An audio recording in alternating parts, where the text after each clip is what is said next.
In the year 701 before Christ, the Assyrian king Sennacherib surrounded Jerusalem with nearly 200,000 soldiers, and inside the besieged walls, engineers were racing through solid bedrock, carving a tunnel 533 meters long to divert the city's only water source before the enemy could seize it. They worked from both ends, cutting through limestone in near darkness, and when the two teams met in the middle, they carved an inscription celebrating the moment their picks broke through. That tunnel still carries water today. How does a city survive that? How does a city survive not just one siege, but dozens across 3,500 years of recorded history, each destruction becoming the foundation stone for the next resurrection? This is the complete story of Jerusalem. Not a single era, not a single faith. The entire arc of an ancient city, from the first human hands that cupped water from the Gihon spring more than 5,000 years ago, to the archaeologists who still descend into shafts beneath the Temple Mount, pulling centuries from the earth one careful layer at a time. We begin where the city begins, at a spring pulsing from limestone bedrock on the eastern slope of a narrow ridge, the only permanent water source for miles in every direction. Chalcolithic settlers recognized what that water meant, and they chose the defensible spur above it, steep ravines falling away on three sides, only one approach to guard. From that practical decision, everything followed. We trace the rise of Canaanite Jerusalem, a walled city already old enough to appear in Egyptian curse texts by 1800 before Christ. We follow its Amarna age ruler Abdi-Heba as he begs Pharaoh for help, a vassal king trapped between empires. We witness David's conquest of the Jebusite stronghold and Solomon's audacious temple of cedar, gold, and ashlar stone raised on the threshing floor of Mount Moriah. We walk through the centuries of siege and survival, through Hezekiah's desperate tunnel and Sennacherib's retreat, through the catastrophic morning in 586 before Christ, when Nebuchadnezzar's fires consumed the first temple and arrowheads fell into ash that archaeologists would find 26 centuries later. We see the exiles return under Persian decree, raise a modest second temple, and endure the Hellenistic storm of Antiochus IV. Then Herod the Great reshapes the mountain itself, constructing the most ambitious sacred platform the ancient world had ever seen, its retaining walls built from drafted limestone blocks weighing up to 600 tons. We enter the city at its peak, walking streets crowded with pilgrims, descending into ritual baths carved from bedrock, passing through markets that served a population swollen to hundreds of thousands during festivals. And we stand on those same streets as Rome closes in, as Titus's legions breach the walls in 70 of the Common Era, as famine hollows the city from within, as the temple burns and its massive stones crash onto the pavement below, where they remain to this day exactly as they fell. But Jerusalem refuses to end. Hadrian buries it under a Roman colonial grid. Constantine's builders cut away the rock itself to expose a tomb they believe held Christ, and raise the Church of the Holy Sepulchre above it. Each century adds another layer, another claim, another act of sacred construction over sacred ruin. No other city on earth carries this density of human longing per square meter of ancient stone. 3 faiths anchor their deepest narratives to this single ridge. The archaeology confirms what the texts describe: destruction after destruction, rebuilding after rebuilding, each catastrophe preserved in ash and rubble beneath the next generation's foundations. Jerusalem is not merely old. It is a vertical archive of human devotion, ambition, and grief, readable in cross-section wherever a trench is cut. If you find yourself drawn to complete journeys through the great cities of the ancient world, subscribe to this channel. Each week, we bring back to life a world built in limestone, cedar, bronze, and faith.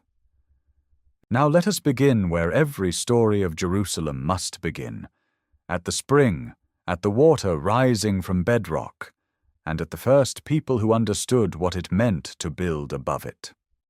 Long before any wall was raised, before any god was named upon this ridge, there was water. It surges from a fissure in the limestone bedrock on the eastern slope of a narrow spur, pulsing in irregular bursts as if the earth itself were breathing. The Gihon Spring, from a Semitic root meaning to gush forth, discharges roughly 600 liters in a sudden rush, then falls silent for hours before surging again. This siphon action, driven by the slow filling and draining of a natural karst cavity deep within the rock, would have seemed alive to anyone who watched it. In a landscape of seasonal wadis and unreliable cisterns, the Gihon never stops. It flows in summer drought and winter rain alike, the only perennial spring for a day's walk in any direction.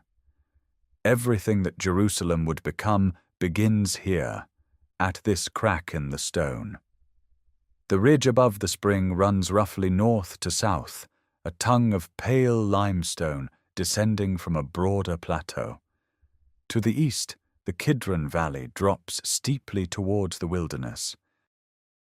To the west, the shallower Tyropoeon Valley curves along the spur's flank.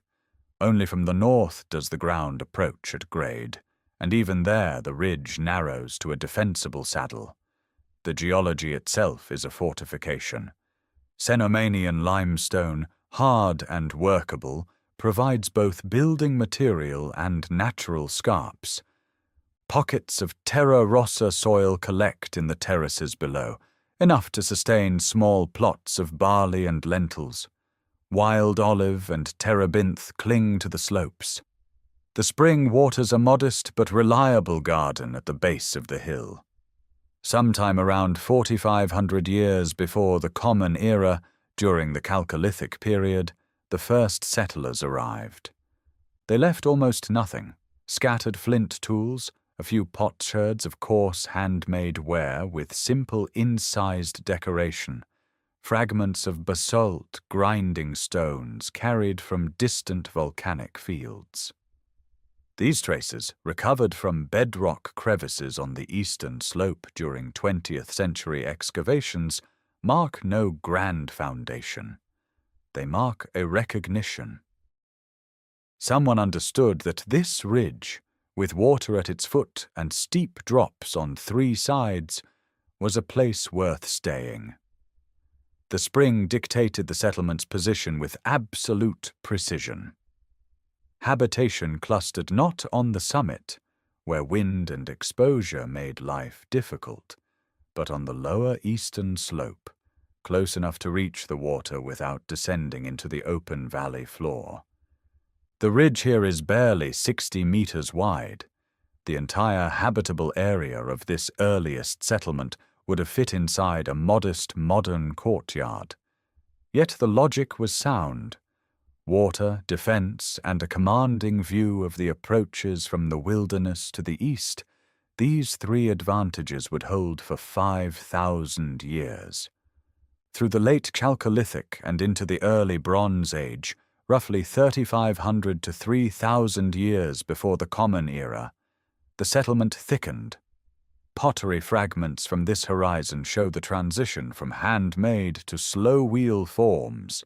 Flint sickle blades with silica sheen from cutting grain stalks confirm cultivation on the terraces. Animal bones, sheep, goat, some cattle, accumulate in the deposits. The ridge was becoming a permanent place, not a seasonal camp. No monumental architecture survives from these earliest centuries. The bedrock has been cut and recut so many times by later builders that the original surfaces are largely destroyed. But the Gihon endures, still flowing from the same fissure, still pulsing with that ancient rhythm. The spring chose the city's location. The valleys shaped its defenses. The limestone gave it walls. And in the silence of the 4th millennium before the Common Era, on a ridge so small it barely registers on the landscape, the longest continuous urban story in human memory had already begun, written first in water, then in stone. By the early 2nd millennium before the Common Era, the ridge above the Gihon had hardened into something new. What had been a cluster of dwellings on a defensible spur was becoming a walled town, its perimeter defined by massive stone foundations that followed the contours of the eastern slope. Archaeologists working on the Ophel have uncovered sections of a Middle Bronze Age fortification wall built from roughly dressed limestone boulders, some weighing several tons, fitted without mortar, and braced against the steep gradient of the Kidron Valley side. These Cyclopean courses, the term borrowed from Greek legend, because later peoples could not believe ordinary hands had moved such stones, represent the earliest monumental construction on the ridge. The wall enclosed perhaps 10 to 12 acres, enough for several hundred inhabitants, their grain stores, their cisterns, and their shrine. The town already had a name. Around 1800 before the Common Era, Egyptian scribes inscribed the names of foreign cities and rulers onto clay figurines and pottery bowls, then ritually smashed them, a magical act meant to curse potential enemies. Among the names scratched into these execration texts appears Urusalim. The word likely derives from a Semitic root meaning foundation, paired with the name of Shalem, a Canaanite deity of dusk or completion. The city was known to Egypt, which means it was known to the network of trade and tribute that connected the Nile Delta to the hill country of southern Canaan. The terraced slopes below the walls supported barley, wheat, olive trees, and grapevines. Inside the fortifications, mud brick houses rose on stone foundations, their floors packed earth, their roofs timber and plaster. Pottery from this period shows connections to coastal Canaanite centers and to the broader Levantine world. Storage jars, cooking pots, juglets for perfumed oil. The sacred high place on the summit ridge, though no temple plan survives from this phase, almost certainly existed. Canaanite towns of comparable size across the region maintained sanctuaries with standing stones, offering benches and libation installations. The ridge above the spring was holy ground long before any scripture declared it so. Then, in the 14th century before the Common Era, Urusalim speaks in its own voice. The Amarna letters, a diplomatic archive found in the ruins of Pharaoh Akhenaten's capital in Middle Egypt, preserve 6 clay tablets sent from a ruler named Abdi Heba. Written in Akkadian cuneiform, the diplomatic language of the age, these letters reveal a vassal king under pressure. Habiru bands threaten the countryside. Neighboring city-states encroach on his territory. Abdi Heber insists he holds Urusalim for Pharaoh, begs for archers, complains that no help arrives. The tablets expose a city caught in the gravitational field of Egyptian imperial power, but far from its protection, a hilltop stronghold governing a modest agricultural hinterland surrounded by rivals. The late Bronze Age city endured the upheavals that shattered greater kingdoms. Around 1200 before the Common Era, the palace economies of the eastern Mediterranean collapsed. Hattusa fell. Ugarit burned. Egyptian authority in Canaan withered. The great trade networks fractured. Yet Jerusalem, small and self-sufficient, its spring still flowing, its walls still standing on their cyclopean foundations, survived. No destruction layer from this period has been identified on the ridge. The town contracted, perhaps, grew poorer, certainly, but it did not die. What the stones of this phase reveal is a city defined not by grandeur, but by persistence. The walls are thick because the ridge demanded defense. The terraces are carefully built because the soil was thin and every cultivable meter mattered. The spring was channeled through a shaft cut down through bedrock, allowing water to be drawn from within the fortifications during siege, a feat of engineering that later generations would expand but never surpass in ingenuity. Jerusalem entered the Iron Age as it had entered the Bronze, a small, walled, sacred hilltop town, stubbornly rooted above its water source, waiting for the next empire to notice it, or the next conqueror to test its gates. The conqueror who came was not an emperor from the Nile or the Euphrates, but a warlord from the Judean hills, a man who had spent years raiding, negotiating, and consolidating tribal loyalties across the southern highlands. Around 1,000 years before the Common Era, David turned his attention to the Jebusite stronghold on the Ophel Ridge. The biblical tradition preserves the Jebusites' taunt that even the blind and lame could defend these walls, and the boast carried weight. The fortifications that archaeology has revealed along the eastern slope, massive stone courses anchored to bedrock and rising above the steep Kidron ravine, made frontal assault nearly suicidal. The ridge was barely 60 meters wide at its narrowest. Attackers climbing from the valley floor faced gravity, stone, and defenders who knew every terrace. Yet the city's greatest strength concealed its vulnerability. The water system, that vertical shaft cut through limestone to reach the Gihon spring from within the walls, offered a passage upward for anyone bold or desperate enough to climb it. The biblical text uses the word Sinor, long debated but consistently associated with the water channel.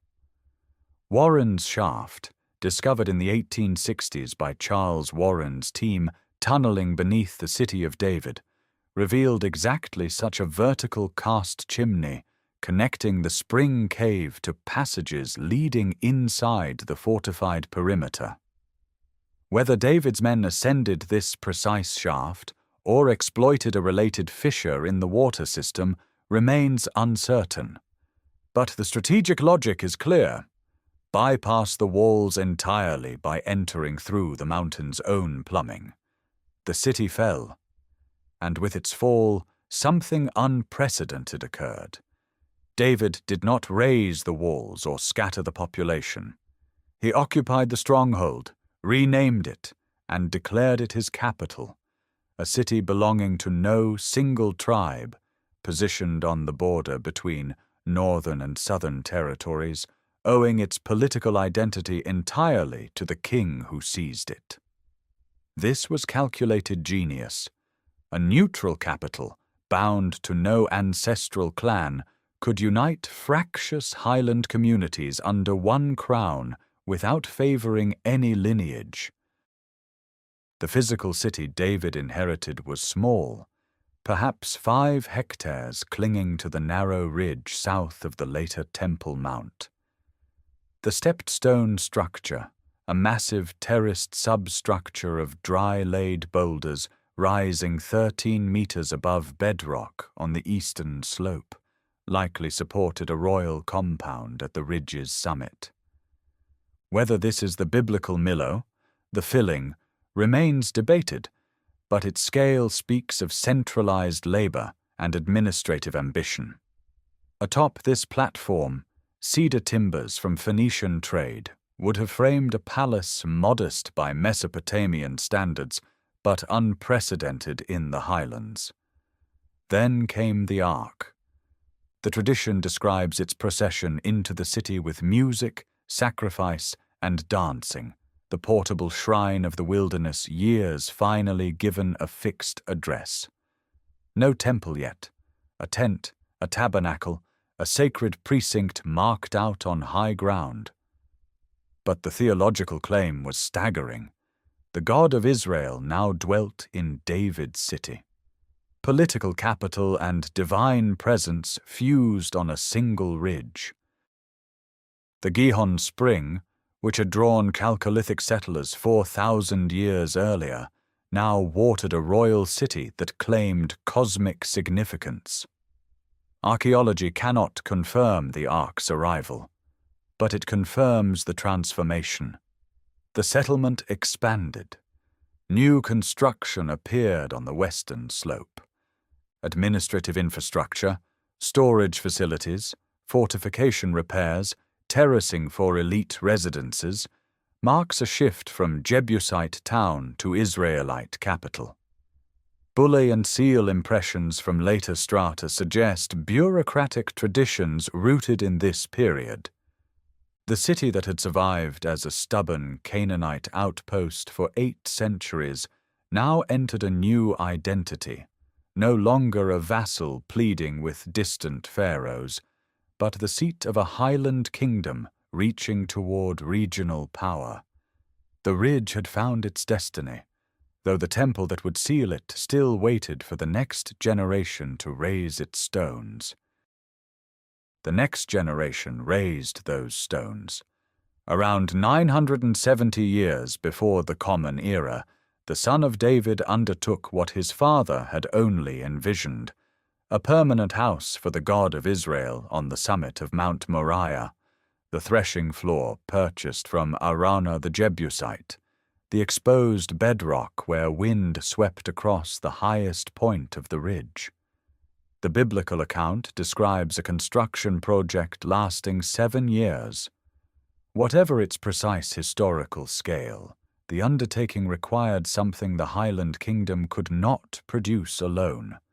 Skilled masons, timber beyond anything the Judean hills could yield, and metallurgical expertise for bronze casting on monumental scale. The alliance with Hiram of Tyre provided all three. Cedar and cypress logs floated south along the Mediterranean coast from the forests of Lebanon, then hauled overland to the ridge. Phoenician craftsmen arrived with generations of temple-building knowledge absorbed from Egyptian and Mesopotamian traditions. The structure itself followed a tripartite plan: porch, main hall, and inner sanctuary, a layout with clear parallels in late Bronze Age Syrian temples excavated at Ain Dara and Tel Tayanat. The dimensions recorded in the text describe a building roughly 30 meters long, 10 meters wide, and 15 meters high, not vast by Egyptian or Mesopotamian standards, but dense with sacred meaning. Ashlar limestone blocks, dressed with margins and smooth bosses, formed the walls. Cedar beams spanned the ceiling, filling the interior with resinous fragrance that would have been overwhelming in the enclosed space. The walls received carved panels of cherubim, palm trees, and open flowers, overlaid with hammered gold that caught lamplight and multiplied it into a warm, shifting glow. The innermost chamber, the Holy of Holies, measured a perfect cube of 10 meters on each side.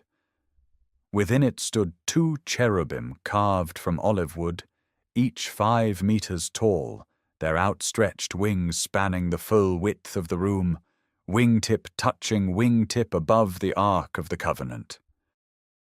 No window pierced this space. Thick darkness filled it, the deliberate absence of light signifying divine presence too intense for human sight. Before the entrance stood two freestanding bronze pillars, named Jachin and Boaz, cast hollow and decorated with lily work and pomegranate chains. In the courtyard, a massive bronze basin called the Sea rested on 12 cast oxen, a reservoir holding thousands of liters for priestly purification. 10 wheeled bronze stands carried smaller lavers for washing sacrificial portions. The smell of burning fat, cedar smoke, and incense would have saturated the precinct daily. Adjacent to the temple, Solomon's palace complex consumed 13 years of construction, longer than the temple itself. The House of the Forest of Lebanon, a great columned hall supported by 45 cedar pillars arranged in rows, served as armory and audience chamber. The Hall of the Throne, the Hall of Pillars, and separate quarters for the Egyptian pharaoh's daughter formed a royal compound that transformed the northern extension of the ridge into an administrative acropolis. The city that had been a narrow settlement clinging to the Ophel spur now possessed a sacred and royal precinct that announced permanence. Trade networks stretched to the Red Sea port of Ezion-Geber. Copper smelting operations in the Arabah fed the demand for bronze fittings. Revenue from caravan tolls and diplomatic exchange with Egypt and Phoenicia sustained the building program. Yet the temple's significance transcended architecture. It centralized worship in a single location, binding tribal identity to urban geography. The autumn festival drew the population to this ridge, to this courtyard, to the smoke rising from this altar. The god who had traveled in a portable tent now dwelt in cut stone and cedar, fixed, immovable, rooted to bedrock. The ridge above the Gihon spring had become Axis Mundi, the point where heaven met earth, where prayers ascended and divine presence descended into deliberate darkness. That theological claim would outlast the building itself by millennia, surviving fires that the cedar beams could not. Solomon's death fractured the kingdom like a chisel splitting limestone along its grain. Around 930 years before the Common Era, the northern tribes broke away, taking with them the bulk of the population, the richest agricultural land, and the major trade routes connecting Egypt to Damascus. Israel, the new northern kingdom, established rival sanctuaries at Dan and Bethel, drawing pilgrims away from the ridge where cedar smoke still rose from Solomon's altar. Jerusalem, overnight, became the capital of a rump state. Judah held the southern hill country, the Negev fringes, and this narrow city on its defensible spur. The temple remained. The dynasty remained. But the wealth that had built them contracted sharply. For 2 centuries, Jerusalem endured as a modest highland capital, smaller than Samaria, poorer than Megiddo, overshadowed by the prosperous northern kingdom it had once ruled. Archaeological evidence from this period reveals a city still largely confined to the original Ophel Ridge, its population perhaps numbering only a few thousand. The great Solomonic structures stood, but the surrounding settlement showed no dramatic expansion. Royal administration continued in the palace complex north of the old city of David, and the temple priesthood maintained its rituals, but the city's footprint remained compact, almost provincial. Then the north fell. In 722 before the Common Era, Assyrian armies under Shalmaneser V and his successor Sargon II destroyed Samaria and deported Israel's population. Refugees streamed south. Jerusalem absorbed them, and transformed. Archaeological surveys revealed that the city exploded westward across the Tyropoeon Valley onto the broad western hill for the first time in its history. The population may have quadrupled within a generation. New residential quarters spread across terrain previously used for agriculture and burial. A massive wall, the broad wall discovered by Nachman Avigad in the Jewish Quarter excavations, 7 meters thick and still standing to considerable height, enclosed this expanded settlement. The city that had huddled on a single ridge for 2,000 years suddenly became a true urban center. Material culture from this period of growth under kings Uzziah, Jotham, and Hezekiah reveals administrative sophistication. Royal stamped jar handles bearing the inscription Lamelech, belonging to the king, appear across Judah, evidence of centralized storage and distribution systems radiating from the capital. Proto-Aeolic carved stone capitals, found reused in later construction, suggest monumental public buildings adorned in a style shared across the Levantine world. Hewn cisterns multiplied on the western hill where no spring existed, each household cutting deep into bedrock to store winter rainfall. The city's growth carried an edge of desperation. Judah now stood alone against Assyria, the same empire that had erased its northern neighbor entirely. Every new wall course, every deepened cistern, every stored grain jar represented preparation for a siege that everyone knew was coming. The temple still anchored the city's identity, its courtyard thick with incense and the sound of priestly horns at dawn. But beyond the sacred precinct, Jerusalem was becoming something new, a fortified administrative capital girding itself for survival, its expanded walls embracing refugees who carried memories of Samaria's fall. The ridge above the Gihon Spring had outlasted the united monarchy, outlasted the prosperous north, and now faced the greatest military machine the ancient Near East had yet produced. The broad wall's massive thickness spoke plainly of what approached from the east. Deep beneath the ridge, in the year 701 before the Common Era, 2 teams of quarrymen swung bronze-tipped picks into living rock.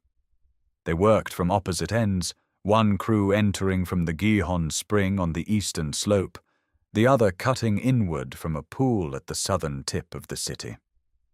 Between them lay 533 meters of solid limestone. The tunnel they carved would bring the spring's water inside the walls before Sennacherib's army sealed the city shut. The engineering was audacious, without magnetic compasses, without surveying instruments beyond plumb lines and perhaps acoustic signaling through the rock. The 2 teams followed a winding serpentine path through the bedrock. The tunnel's course was not straight. It curved and corrected, suggesting the miners followed natural fissures and caustic seams in the limestone, or perhaps traced the sound of hammering transmitted through the stone itself. The ceiling height varies, dropping in places to barely a meter, forcing workers to crouch in flickering oil lamplight, breathing dust and chipping away at rock face centimeter by centimeter. When the 2 teams finally met, the moment was extraordinary enough to be commemorated. The Selom inscription, carved into the tunnel wall near the southern exit, records the breakthrough in elegant Paleo-Hebrew script. The sound of pick striking toward pick, water flowing from the spring to the pool, the rock above the miners' heads standing at 1,200 cubits. Above ground, Hezekiah's preparations were equally desperate. The broad wall, already raised across the western hill, sealed the expanded city. Workers plastered over the Gihon Springs' external opening, concealing it from enemy scouts. Cisterns were deepened, grain stores were filled. The entire hydraulic strategy aimed at a single tactical reality: deny the Assyrians access to water while guaranteeing the city's own supply through the hidden subterranean channel. Sennacherib came with overwhelming force. His own annals, preserved on hexagonal clay prisms, boast of conquering 46 fortified cities of Judah and deporting their populations. The siege of Lachish, Judah's second city, was so total that Sennacherib commemorated it in carved stone reliefs lining his palace at Nineveh, panels showing battering rams grinding against double walls, defenders hurling torches, impaled captives lining the roads. Lachish fell. Its destruction layer, excavated in the 20th century, revealed massive quantities of arrowheads, sling stones, and a siege ramp of packed earth and stone still visible against the Tell's southwestern corner. Then the army turned toward Jerusalem. Sennacherib's own inscription describes shutting Hezekiah inside his capital like a bird in a cage. The Assyrian forces encamped around the ridge, cutting supply lines, waiting. Inside the walls, the hidden tunnel delivered its cold, steady flow. The spring pulsed through darkness, filling the pool of Siloam at the city's southern end, sustaining a population swollen with refugees from every fallen town in Judah. What happened next remains one of antiquity's great mysteries. The siege lifted. Sennacherib withdrew without breaching the walls. His own records never claim Jerusalem's capture, a conspicuous silence from a king who catalogued every conquest. Biblical tradition attributes the deliverance to divine intervention, an angel striking the Assyrian camp in the night. Some modern scholars suggest plague swept through the besieging army. Others point to geopolitical pressure from Egypt or internal Assyrian crises demanding Sennacherib's return to Nineveh. Whatever the cause, Jerusalem survived. The tunnel worked. Water had flowed through 533 meters of hand-cut rock, while the most powerful army on earth waited above. The Siloam Channel remains passable today. Visitors wade through knee-deep water in the same darkness those ancient miners knew, touching chisel marks that have not changed in 27 centuries. The inscription was removed in the Ottoman period, and now rests in a museum in Istanbul, but the tunnel itself endures as perhaps the most remarkable feat of ancient hydraulic engineering west of Mesopotamia. The ridge had held again, not by the strength of its walls alone, but by the ingenuity carved through the stone beneath them. A century passed after Sennacherib's withdrawal, and the ridge endured, but the empire that had spared it did not. Assyria collapsed in the fires of its own capital at Nineveh in 612 before the Common Era, and from the wreckage rose Babylon. Nebuchadnezzar II inherited the world between the rivers and turned his gaze westward, toward the small kingdoms that had once paid tribute to Nineveh. Judah, caught between Egyptian ambition and Babylonian expansion, made the fatal miscalculation of rebellion. The first punishment came in 597. Nebuchadnezzar besieged Jerusalem, stripped the temple of its gold vessels, and deported the king along with the elite, craftsmen, warriors, priests. The Babylonian chronicles record this event with bureaucratic precision. But the city itself survived. A puppet king sat on David's throne. The walls still stood. The temple still functioned, diminished but intact. Then the puppet rebelled. In 588, Babylonian armies returned. This time, there would be no partial looting, no negotiated surrender. The siege lasted 18 months. Famine hollowed the city from within. The archaeological record preserves what texts describe. Arrowheads of iron and bronze scattered along the line of the northern wall, the only approach vulnerable to assault. Scythian-type arrowheads, the signature of Babylonian auxiliaries, lie embedded in destruction layers alongside carbonized grain and collapsed mud brick. In the summer of 586, the walls were breached. What followed was systematic annihilation. The Temple of Solomon, standing for nearly 4 centuries, burned. Cedar beams that had been floated down from Lebanon in the age of Hiram of Tyre became fuel for the conflagration. Archaeologists working on the eastern slope of the City of David have uncovered layers of ash and charred wood fragments dating precisely to this horizon. The heat was extraordinary. Limestone blocks calcined white, bronze fittings melted. One room in particular tells the story with devastating clarity. In a structure on the eastern ridge, excavators discovered a small chamber whose contents had been sealed by collapse and fire. Dozens of clay bullae, the stamped seal impressions that once secured papyrus documents, lay scattered across the floor, their surfaces hardened by the very flames that destroyed the archive they sealed. Names appear on these bullae that match officials mentioned in the book of Jeremiah. The administrative apparatus of the last days of Judah, frozen in carbonized clay. The destruction was not limited to the temple precinct. The entire urban fabric of the ridge was demolished. Walls were pulled down to their foundations. The terracing systems that had supported construction on the steep eastern slope, structures maintained since the Bronze Age, collapsed and were never rebuilt in their original form.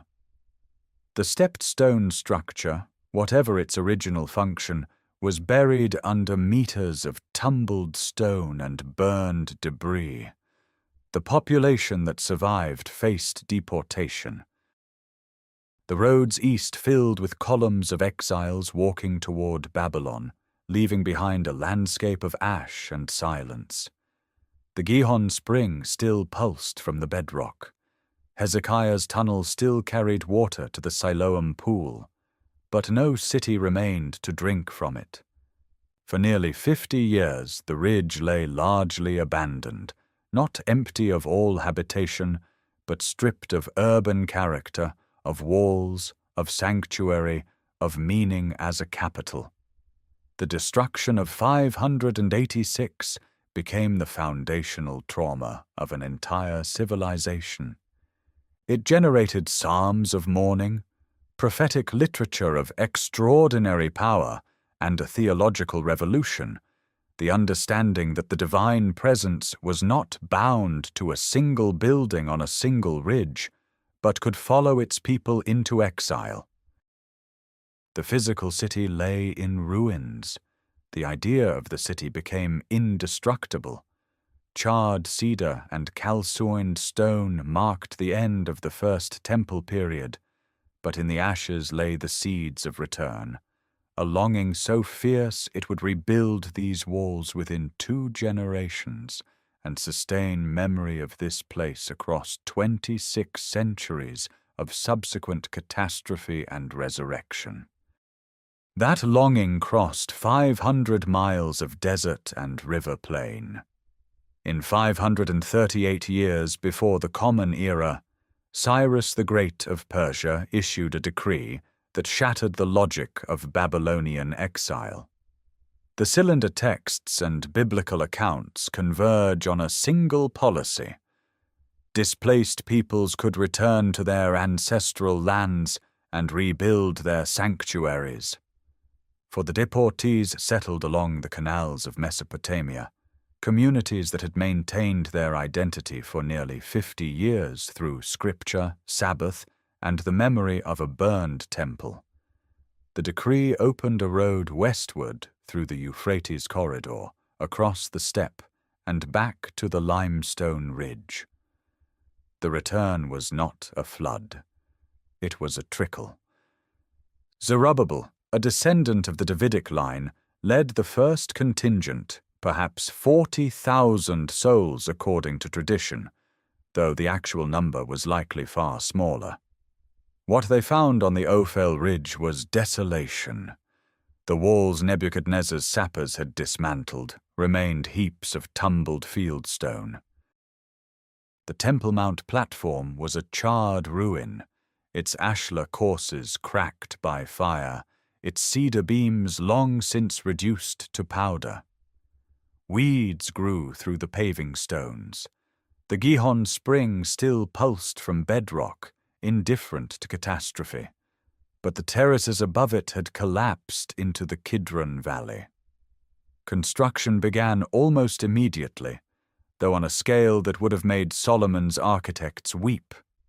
The Second Temple, completed around 516 before the Common Era, rose on the same sacred footprint, but with humbler materials. The cedar was scarcer, the gold overlay absent, the cherubim of the inner sanctuary gone. Elderly returnees who remembered the First Temple reportedly wept at the comparison. Yet the altar stood again on bedrock. Sacrifice resumed. The sacred calendar turned once more on this ridge, and the smoke of burnt offerings rose above the Kidron as it had for centuries before the burning. Archaeological evidence for this Persian period sanctuary is frustratingly thin. Later Herodian construction obliterated nearly every trace. But Persian period pottery, small silver coins, stamped jar handles bearing the province name Yehud in Aramaic script, and seal impressions of provincial governors confirm a functioning administrative center. The ridge was inhabited again, though modestly. Houses of rough fieldstone replaced the ashlar mansions of the monarchic period. The city remained unwalled and vulnerable for nearly a century. Around 445 before the Common Era, Nehemiah, a Jewish cupbearer in the Persian court at Susa, received permission to rebuild Jerusalem's fortifications. His nocturnal inspection of the ruined circuit, riding a donkey through rubble so dense the animal could barely pass, reveals a city still defined by destruction. The rebuilding took 52 days according to tradition, an impossibly short span that likely reflects emergency repair rather than full reconstruction. Kathleen Kenyon's excavations at the eastern slope confirmed that Nehemiah's wall followed a higher, shorter line than the pre-exilic fortification, abandoning the lower terraces that had collapsed. The city had physically contracted, pulling its defenses tighter around the summit. Within these modest walls, a community crystallized around text rather than monarchy. The Torah assumed its central authority during this period. Scribes replaced kings as the custodians of identity. The synagogue as an institution began its long emergence. Jerusalem under Persian rule was a temple city governed by priests and provincial appointees, small, poor by imperial standards, but spiritually dense beyond its physical dimensions. Persian imperial roads connected it to Susa and Persepolis. Yehud coins imitated Athenian owl drachmas, evidence of trade networks reaching the Aegean. Stamped jar handles suggest centralized taxation of oil and wine. The city functioned, endured, accumulated meaning. When Alexander's armies swept through the Levant after 332 before the Common Era, Jerusalem passed from Persian to Macedonian sovereignty with barely a tremor recorded in reliable sources. The ridge had survived its deepest wound, total destruction and exile, and rebuilt itself not as a great capital, but as something more resilient, a sacred city whose significance no longer depended on political power, but on the conviction that this ground, this bedrock, this spring-fed ridge between two valleys, was the place where heaven touched earth. The stones were rougher now, the walls were thinner, but the altar burned again. Alexander's successors fought over the ridge like wolves over a carcass. For more than a century after the Macedonian conquest, Jerusalem passed between the Ptolemies of Egypt and the Seleucids of Syria, taxed, garrisoned, but largely left to its temple rhythms.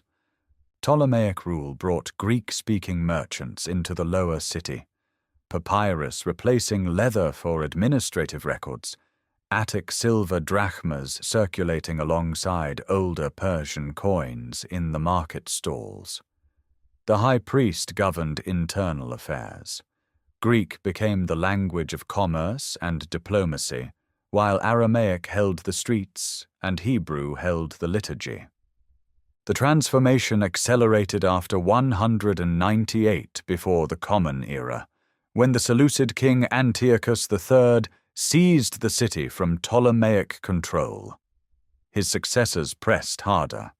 A faction among Jerusalem's elite embraced Hellenization, not merely as cultural fashion, but as political strategy, seeking the privileges of a Greek polis.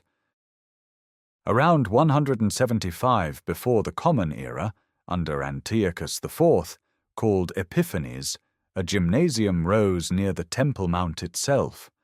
Young priests abandoned their duties to exercise naked in the Greek manner, oiling their bodies within sight of the altar where incense still burned.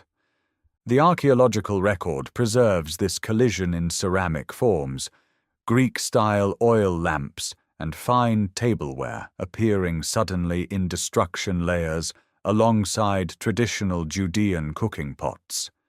Then came the rupture. In 167 before the Common Era, Antiochus desecrated the temple. Pagan sacrifices were offered on the great altar. A garrison occupied the Acra, a fortress whose exact location scholars still debate, though most place it south of the Temple Mount on the lower ridge, its towers commanding the sacred precinct. The city's sacred identity suffered a wound unlike any since Nebuchadnezzar's fires, but this time the population had not been deported. They remained on the hillsides, in the villages, watching smoke rise from alien offerings on their holiest ground. The revolt ignited in the countryside. From the village of Modian, the priestly family of Mattathias and his sons struck back with guerrilla tactics suited to the Judean hills. Ambush in narrow wadis, night raids on supply columns, refusal of pitched battle against Seleucid phalanxes until numbers and terrain favored them. Judah, called Maccabeus, the Hammer, drove Seleucid forces from the Temple Mount in 164 before the Common Era. The altar was rebuilt with unhewn stones. Fresh oil burned in the lampstand. The rededication, Hanukkah, marked not merely a military victory, but a theological restoration. Yet liberation came slowly. The Acra fortress held out for more than 2 decades, its garrison watching every movement in the temple courts below. Not until 141 before the Common Era did Simon, the last surviving Maccabean brother, finally starve the Acra into surrender and demolish it. Hasmonean rule consolidated. A new palace complex rose on the western hill, its remains detected in fragmentary walls and cisterns beneath later Herodian construction. The city expanded beyond its ancient limits for the first time since the Babylonian destruction, climbing the western ridge, filling the Tyropoeon Valley with terraced housing. Hasmonean coins bear Hebrew inscriptions and symbols, palm branches, pomegranates, cornucopia, a deliberate visual vocabulary asserting sovereignty. The high priesthood and kingship merged in a single dynasty. Jerusalem became both temple city and political capital again, its walls rebuilt, its population swelling with returnees and converts. The ridge that had survived as a modest sacred town under Persian governors now thickened with fortifications, markets, and administrative buildings. Hellenistic architectural techniques, dressed headers and stretchers, plastered cisterns with hydraulic cement, served Jewish sacred purposes. The city absorbed what it needed from the Greek world and rejected what threatened its core identity. By 140 before the Common Era, Jerusalem stood independent for the first time in over 4 centuries, scarred, transformed, fiercely conscious of what it had nearly lost, and preparing unknowingly for the builder who would reshape it beyond all recognition. That builder arrived from the margins. Herod, an Idumean client of Rome, seized Jerusalem in 37 before the Common Era with legionary support, battering through the northern wall after a siege of several months. The Hasmonean dynasty ended in blood. A king whom many of his own subjects considered illegitimate now controlled the holiest site in the Jewish world, and he understood, with a political instinct bordering on genius, that only stone on an unimaginable scale could secure what the sword had won. Around 20 before the Common Era, Herod announced the project that would define his reign and reshape the ridge forever. He would not merely renovate Zerubbabel's modest sanctuary. He would double the sacred platform, encase it in retaining walls of drafted limestone, and raise upon it a temple complex so vast that pilgrims approaching from the Judean hills would see it blazing white and gold against the sky, visible for miles. The engineering challenge was staggering. The natural summit of Mount Moriah fell away sharply to the south and southeast. To create a level platform of roughly 36 acres, Herod's engineers constructed massive substructures, vaulted chambers, arched supports, and fill contained by retaining walls sunk deep into bedrock. The southeastern corner rose more than 45 meters above the valley floor. The stones themselves remain the most eloquent testimony. Herodian drafted blocks, their faces recessed within finely chiseled margins, weigh between 2 and 10 tons on average. But the master course along the western wall includes monoliths estimated at nearly 600 tons. No mortar binds them. Precision of cut and sheer gravitational mass hold each block in place. The quarrying, transport, and placement of these stones required thousands of laborers working over years, and ancient sources record that Herod trained priests as masons so that no unauthorized hand would touch the innermost sacred zones. Above the platform, the temple itself rose in courts of ascending holiness. The outermost court of the Gentiles, paved in limestone, stretched wide enough to hold tens of thousands.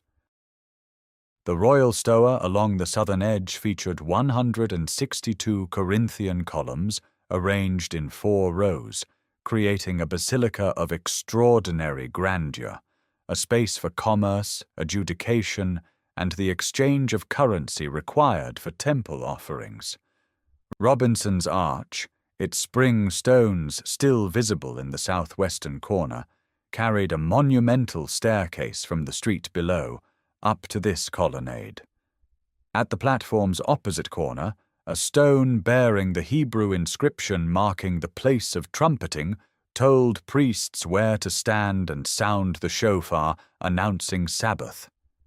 The inner courts stepped upward through barriers inscribed in Greek and Latin, warning Gentiles that trespass meant death. Beyond stood the court of women, then the court of Israel, then the priest's court surrounding the altar of burnt offering, a massive dressed stone platform where smoke rose perpetually. The sanctuary building itself, faced in white limestone and gold plate, contained the holy place with its menorah, incense altar, and showbread table, and beyond the heavy curtain, the Holy of Holies, empty since the ark's disappearance in 586, yet still the axis around which all of Jerusalem revolved. Beyond the temple precinct, Herod remade the city. His palace on the western hill featured 3 towers, Hippicus, Phasael, and Mariamne, built of solid ashlar to heights that rivaled the temple platform. A theatre, a hippodrome, aqueducts drawing water from Solomon's pools near Bethlehem, and an elaborate network of ritual baths carved into bedrock along the southern approaches completed the transformation. Stepped mikvaot, dozens of them clustered near the Huldah gates, allowed pilgrims to immerse before ascending to the sacred platform. Herod died in 4 before the Common Era, his body carried south to the fortress tomb of Herodium. The king who had built the greatest sacred platform of the ancient world was mourned by few and remembered with ambivalence. But the mountain he raised endured, thronged with pilgrims, fragrant with incense and animal blood, echoing with priestly trumpets and the murmur of prayer in a dozen languages. The stones he set would outlast every empire that claimed them. The mountain drew them from every province of the diaspora. 3 times each year, at Passover, Shavuot, and Sukkot, the roads south from Galilee and west from Jericho thickened with pilgrims, their sandals grinding limestone dust into white clouds that hung above the approaches. By the 1st century of the Common Era, Jerusalem's permanent population of perhaps 40,000 swelled to 3 or 4 times that number during the great festivals. The city breathed with this rhythm, its economy calibrated to the sacred calendar. The southern approaches told the story most clearly. Pilgrims descended into the stepped immersion pools cut from bedrock, mikvaot with divided staircases, one side for descent into the water impure, the other for ascent purified. Dozens of these pools clustered near the Huldah gates, their plaster linings still visible in excavation, their capacity calculated to process thousands of bodies daily. The water had to be living, collected rainwater channeled through rock-cut conduits, never drawn by hand or stored in vessels. Purity was architecture here, engineered into the stone itself. Above the pools, the monumental staircase rose toward the double and triple gates. Pilgrims passed through vaulted tunnels beneath the royal stoa, emerging onto the vast platform into sudden light and the smell of incense mixed with animal dung.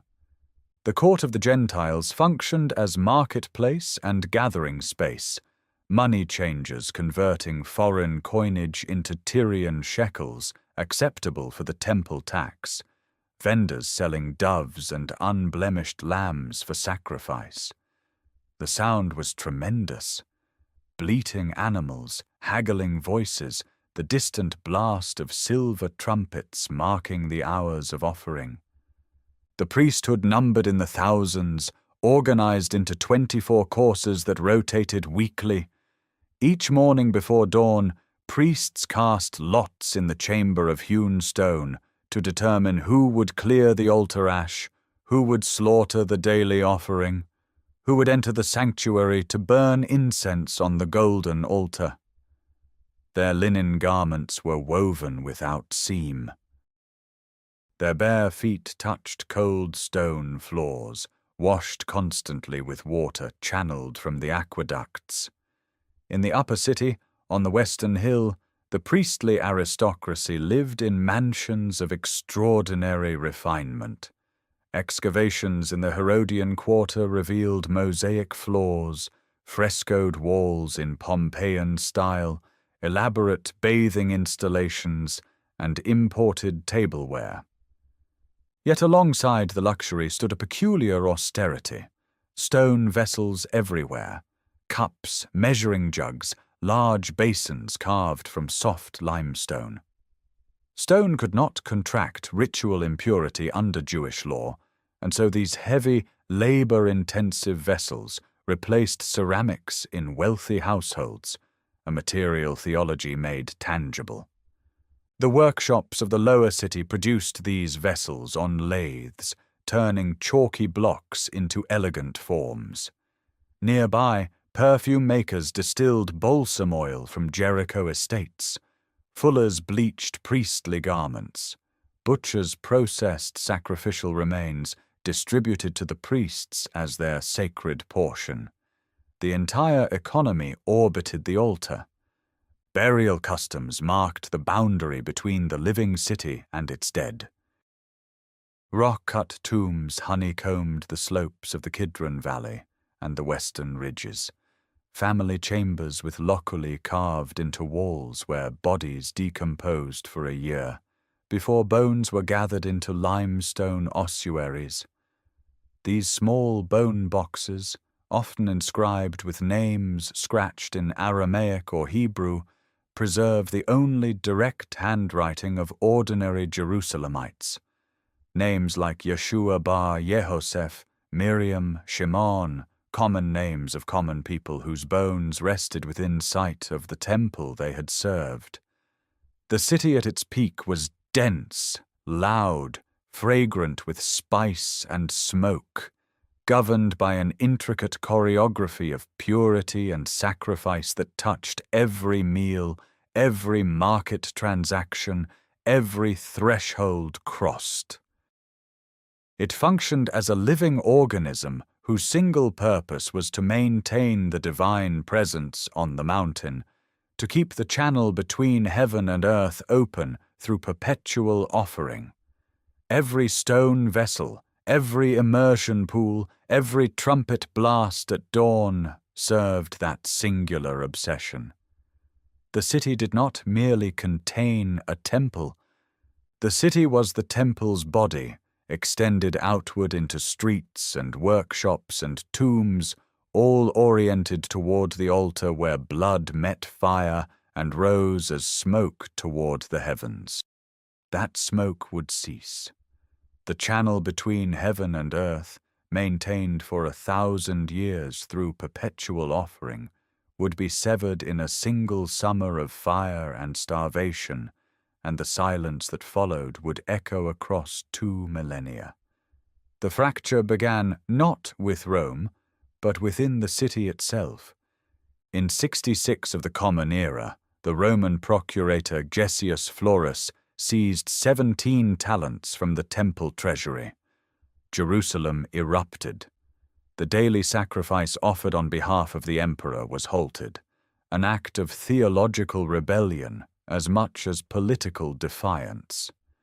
Zealot factions overwhelmed the Roman garrison in the Antonia fortress. But even as legionary blood pooled on Herodian pavement, the revolt turned inward. 3 rival factions, followers of John of Gischala, Simon bar Giora, and Eleazar ben Simon, carved the city into warring sectors.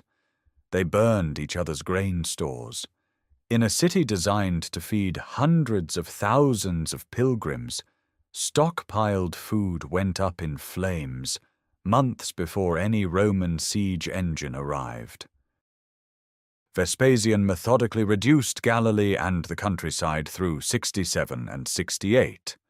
When civil war in Rome elevated him to emperor in 69, his son Titus inherited the Judean campaign and 4 legions. By Passover of 70, Roman forces encamped on the Mount of Olives and the western ridge line, encircling the city with siege works.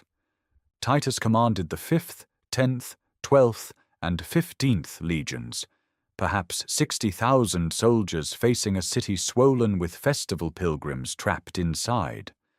The siege progressed wall by wall. The Romans breached the 3rd wall within 15 days, then the 2nd wall shortly after. But the upper city and the Temple Mount held. Titus ordered a circumvallation wall, a continuous siege barrier of earth and stone thrown around the entire perimeter in just 3 days, sealing every escape route. Inside, famine consumed the population with terrifying speed. The burned granaries left nothing. People chewed leather, gnawed wood, fought over scraps in streets that months earlier had smelled of roasting lamb and festival incense. The historian Josephus, watching from the Roman lines, recorded bodies piled in houses and thrown from walls. By midsummer, Roman battering rams cracked the Antonia fortress. Legionaries poured onto the temple platform. On the 9th or 10th of the month of Av, the exact date debated but seared into collective memory, fire reached the sanctuary. Cedar beams that had stood since Herod's Reconstruction caught and roared. Gold overlay melted and ran between stone courses. The veil of the Holy of Holies burned. Soldiers carried flames into the inner chambers, and the structure that had anchored an entire civilization's relationship with the divine collapsed into superheated rubble. Archaeology confirms the literary record with brutal precision. Along the Herodian street at the base of the western retaining wall, excavators found massive ashlar blocks hurled from the platform above, still lying where they crashed through the pavement. The stones bear the distinctive drafted margins of Herodian masonry. One carved block, inscribed with the words marking the place of trumpeting, landed at the street's southwestern corner, the very stone from which priests had announced Sabbaths and festivals. In the Jewish quarter above, Nahman Avigard's excavations uncovered the burnt house, a priestly mansion whose basement rooms contained charred wooden beams, stone tables, and a single human arm bone reaching toward a doorway never passed through. The upper city held for another month. Simon bar Giora and John of Gischala fought on from Herod's palace towers until September, when the last resistance collapsed. Titus ordered the city razed. Only 3 towers of Herod's palace, Hippicus, Phasael, and Mariam's, were left standing as testimony to the fortifications Rome had overcome. The 10th Legion Fretensis garrisoned the ruins. In Rome, the triumphal arch erected for Titus depicted legionaries carrying the golden menorah, the table of showbread, and silver trumpets from the destroyed sanctuary. These carved panels remain visible on the arch in the Roman Forum, the conqueror's version of what the city lost. But the loss itself defied representation. The altar where blood had met fire for a millennium stood cold. The spring still pulsed from bedrock. The ridge still rose between its valleys. But the body of the temple city lay shattered, its purpose extinguished, its streets given over to ash and garrison silence. 65 years of garrison silence settled over the ridge before Rome decided that silence was not enough. The Emperor Hadrian, visiting the eastern provinces around 130 of the Common Era, conceived a plan not merely to occupy the ruined city, but to unmake it entirely, to erase its sacred geography and replace it with a Roman colonial foundation bearing a Roman name. The new city would be called Aelia Capitolina, Alia for Hadrian's own family name, Capitolina for Jupiter Capitolinus, whose temple would crown the very platform where the God of Israel had dwelt. The announcement, combined with a reported ban on circumcision, ignited the revolt of Bar Kokhba in 132. For 3 years, Jewish fighters held territory across Judea, minting coins stamped with images of the lost temple facade. Rome committed 12 legions to the suppression. By 135, the revolt was crushed with devastating casualties on both sides. Hadrian completed his erasure. Jews were forbidden to enter the new city except on one day each year to mourn at the ruins. Aelia Capitolina rose on a standard Roman grid. A broad Cardo Maximus ran north to south, paved with large limestone slabs, flanked by columns and roofed colonnades sheltering shops. A secondary east-west decumanus crossed it near the site of the old markets. The city's footprint shifted northward, abandoning the original city of David Ridge entirely. The old Ophel spur, where the Gihon spring still pulsed, lay outside the walls, irrelevant to the colonial plan. On the leveled platform of the former Temple Mount, Hadrian placed a temple to Jupiter, and ancient sources suggest a statue of the emperor himself stood nearby. The precise layout remains debated, but coins of Aelia Capitolina depict a tetra-style temple facade unmistakably classical in form. Over the rock-cut tomb that a later generation would identify as the burial place of Christ, Hadrian's engineers raised a temple to Venus, its platform requiring fill that, ironically, sealed and preserved the chamber beneath. Tiles stamped with the boar emblem of the 10th Legion Fretensis appear throughout excavation layers of this period, marking barracks, baths, and kilns. The legion's brickworks operated south of the city. Ceramic pipes carried water to a modest public bath complex. The forum occupied the space near the intersection of the main streets, its paving stones worn by a population that was now entirely pagan and Gentile. Veterans, merchants, administrators of a provincial town that bore no trace, on its surface, of the city it had replaced. Yet beneath the colonial grid, the old topography persisted. The bedrock remembered its cuttings, cisterns, tombs, quarry faces shaped by Israelite and Herodian masons. The Tyropoeon Valley still channeled winter rain. The sacred rock on the summit still broke through whatever platform was laid above it. Erasure, it turned out, had limits measured in geology.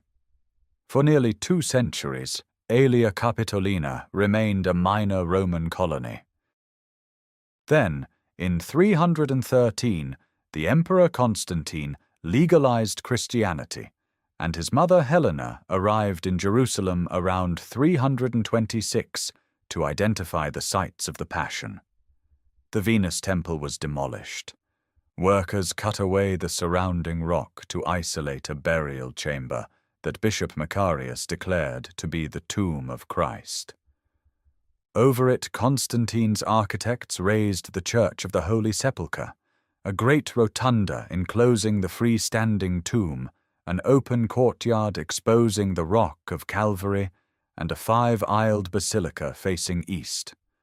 Mosaic floors, marble revetment, and gilded ceiling beams transformed the colonial backwater into Christendom's most sacred destination.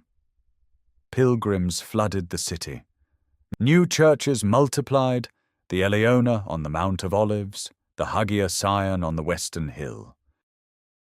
The Empress Eudocia in the mid-5th century extended the southern wall to enclose the old city of David once more, and the near church of Justinian, completed around 543, rose as the largest basilica in the city, its massive substructure vaults still visible today.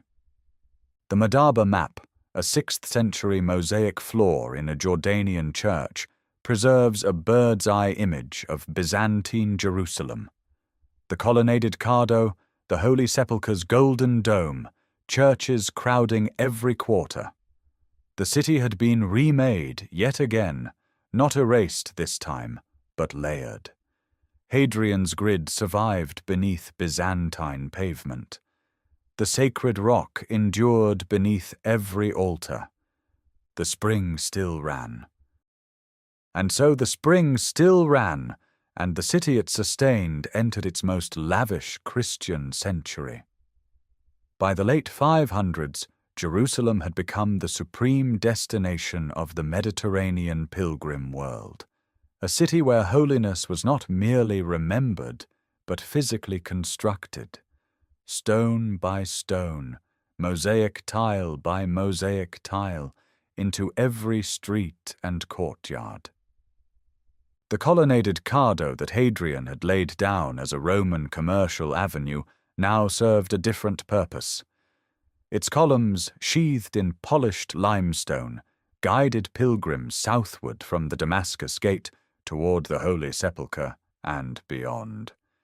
Shops lined the covered porticos, selling oil lamps stamped with crosses, glass ampullae for carrying sanctified oil home to distant provinces, and small clay tokens pressed with images of the tomb. The commerce of faith had become the city's primary economy, replacing the sacrificial animal trade that had died with the temple 5 centuries before. Beneath the basilicas, the archaeology of devotion accumulated in visible layers. The Church of the Holy Sepulchre itself had already undergone renovation. Constantine's original 4th century structure, the great basilica called the Martyrium, the open courtyard of the garden, and the rotunda enclosing the edicule over the tomb, remained the Sacred Heart. But successive generations added chapels, oratories, and mosaic pavements. Pilgrims from Gaul, North Africa, and Mesopotamia scratched crosses into the stone walls, leaving graffiti that survives today as evidence of the distances faith could compel people to travel. The Nea Church of the Theotokos, Justinian's massive basilica completed around 543, represented imperial ambition at its most extravagant. Its apse faced east from the southern end of the cardo, and its substructure vaults, enormous arched chambers cut into the slope to create a level platform, still stand beneath modern buildings.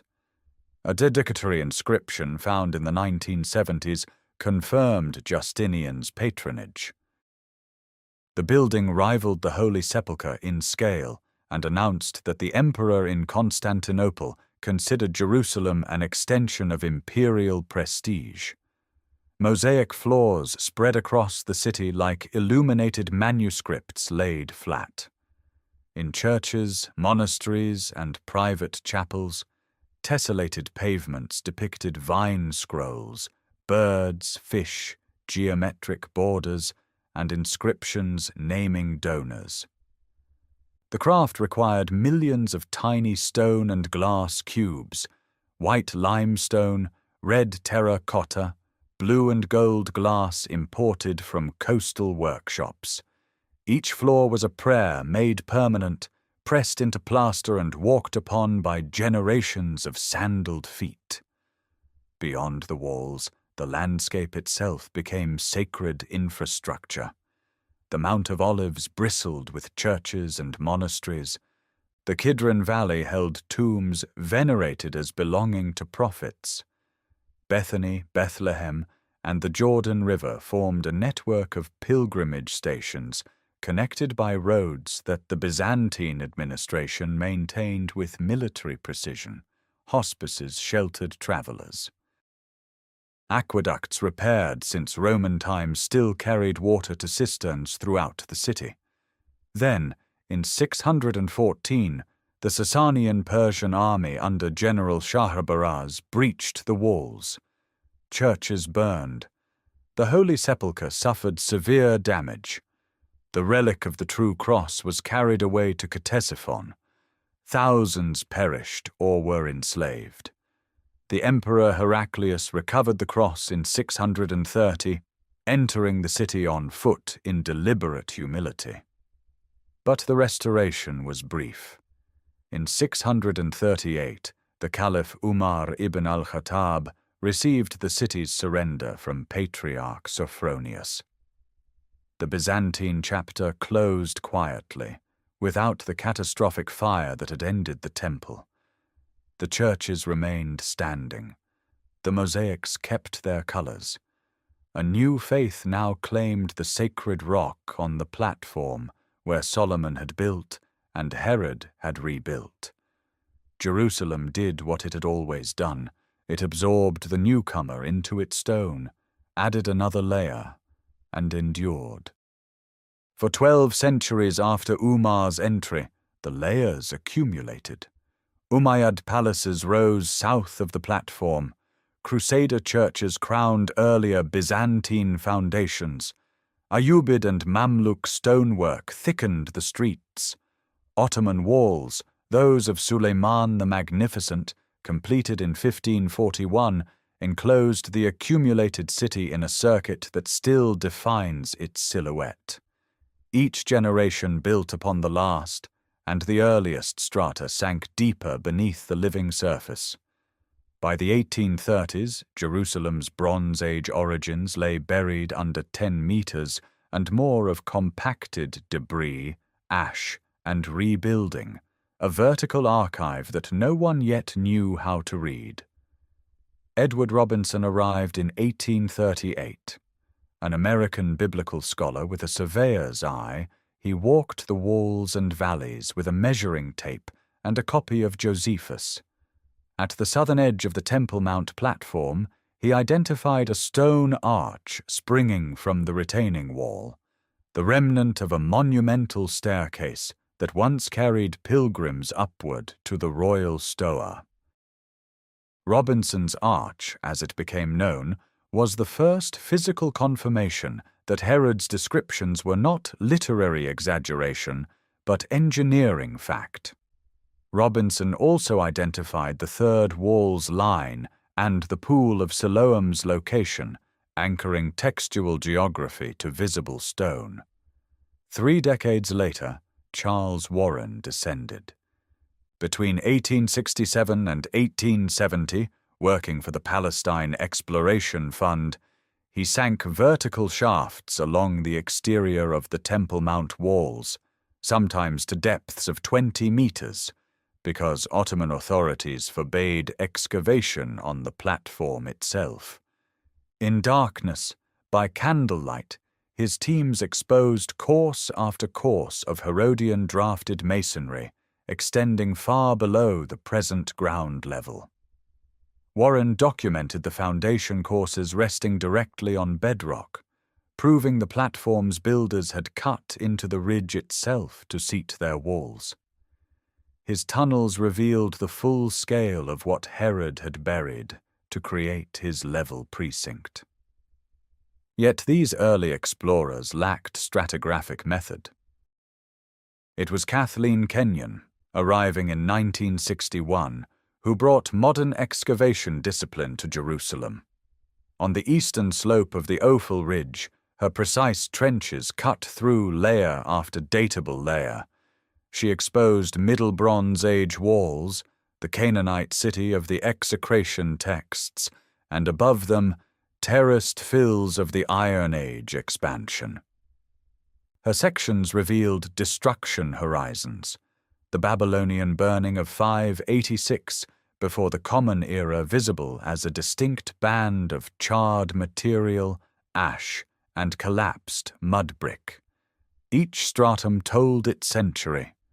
After 1967, large-scale excavations transformed understanding.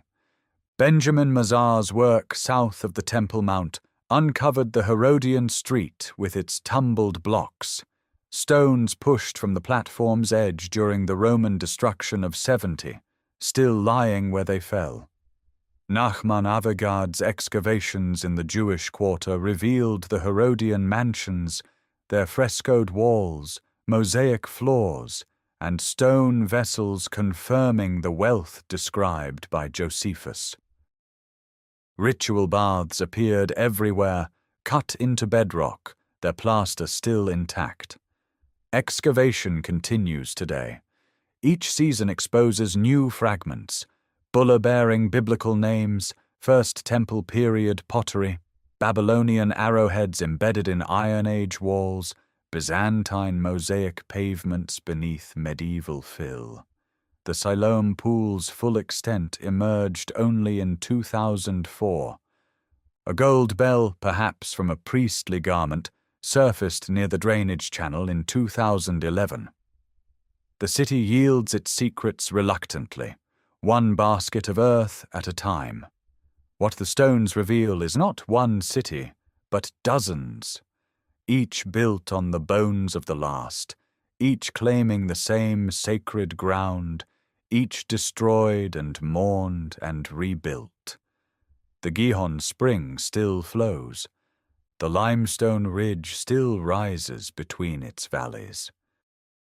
And beneath every footstep on every street, the layers descend: Chalcolithic flint, Canaanite walls, Israelite terraces, Babylonian ash, Persian pottery, Herodian grandeur, Roman destruction, Byzantine gold, all compressed into the narrowest, most contested, most excavated ground on earth.